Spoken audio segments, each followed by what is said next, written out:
How you doing, everybody? ABC Action News Chief Meteorologist Dennis Phillips. Got a lot to talk about. By the way, I am on TV continuously on ABC Action News in Tampa. You can watch me on our streaming app. Download ABC Action News on streaming apps, and you'll be able to watch us all night long, even if you lose power. Got a lot to talk about. Again, we've been saying this for about 36 hours. Officially, there are still hurricane warnings in effect for the Bay Area. The Bay Area, in my opinion, is not going to get sustained hurricane force winds. The area of winds that are hurricane force extend 25 miles out from the center. It's over 100 miles away from our coastline. So it's simply not going to happen. This is not going to take a turn into Central Florida. Write it off the table. This is no Charlie. This is no Ian. This is no Irma. Okay? This is not going to happen. We will have tropical storm force winds. The winds will not be the issue for this storm. It is the water. And the worst of the surge, the push of the Gulf water into coastal areas or the bay or anything that feeds the bay will be on Wednesday afternoon at the next high tide, probably around noon to 4 o'clock. There will be another high tide overnight tonight, but that one's not as high. So water is the biggest issue. You still have a chance to evacuate from coastal areas if you are in a mandatory flood zone and you're concerned about the water rise. But winds, we will have strong and gusty winds. We will see some isolated tornadoes. Inland areas will get next to nothing in terms of severe weather. There could be an isolated tornado as these bands come through, but sustained hurricane force winds is simply no longer on the table. I know there's still a warning in effect, but we are not going to see that in the Tampa Bay region. Now, I want to talk about the Panhandle. You guys know me. I do not hype things. I am the opposite of hyping things. I've been accused over the years sometimes of being candy coating things too much instead of being real with something. I have a son who goes to FSU. Tallahassee is in a very, very close call with what could be a major hurricane. The Hurricane Center moved the track of our hurricane 25 miles to the west from 11 a.m. to 5 p.m. And they continue to say they may have to bump that track again to the west.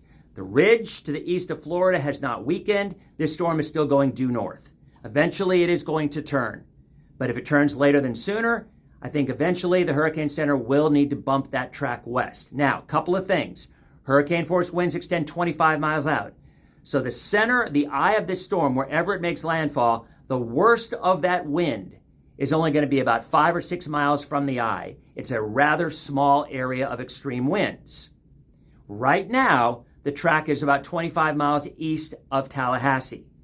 But if this track is shifted again to the west, 25 miles, and that is a possibility, the Hurricane Center even says they may have to shift it farther to the west in the next advisory at 11 o'clock tonight, then all of a sudden, you have a Cat 2, 3, or potentially even minimal 4 hurricane making landfall very close to Tallahassee. Now, granted, Tallahassee is obviously not on the water, but we are looking at a storm that's moving so quickly that it will not weaken much before going through. The last storm, a Cat 1 Hermine, there was power outages in Tallahassee for weeks.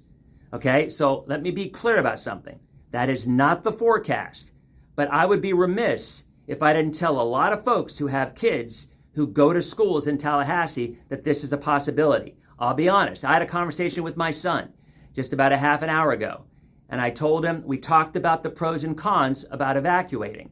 If they were to leave, you don't want to go east, you don't want to go north, you don't want to go south. You would go west. And I'm stressing again, I'm not suggesting anyone evacuate that area. But what I am saying is prepare for power outages and potentially widespread long-term power outages in that area if this track were to move 25 miles more to the west. And by 11 o'clock tonight, we'll know that for sure. But as long as this is moving north, and it is moving north right now, it brings into play a direct hit with a path that would take this very, very close to Tallahassee. So we'll be updating. Again, I implore you to download our streaming app, not because I care whether or not we get hits on our ABC Action News app. I want people to be informed, and it's impossible for me to be on TV while I'm doing hits for social media and lives as well, all right? That's the latest. I'll update you things as we go. At the very least, contact people in that area and say, look, have your kits ready, charge your phones, Do the things that can make it more comfortable if you're going to stay put and you're going to be without power for a long time, because this will be a major hurricane within 20 to 25 miles of Tallahassee. If the current track is correct, it's on the west side, which is a little weaker.